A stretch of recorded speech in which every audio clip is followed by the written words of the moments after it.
उत्कटसुन्दरदन्दिमुखम् भुजगेन्द्रसुसर्पगदाभरणम् गजनीलगजेन्द्रगणाधिपतिम् प्रणतोऽस्मि विनायकहस्तिमुखम् सुरसुरगणपतिसुन्दरकेशम् ऋषिगणपतियज्ञसमानम् भव भव गणपति पद्मशरीरम् जय जय गणपति दिव्य नमस्ते गजमुखवक्त्रम् गिरिजापुत्रम् गणगुणमित्रम् गणपतिमीशप्रियम् करधृतपरशुम् गङ्गणपाणिम् कबलितपद्मरुचिम्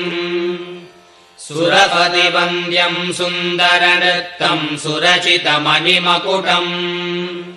प्रणमत देहम् प्रकटितकालम् षड्गिरिता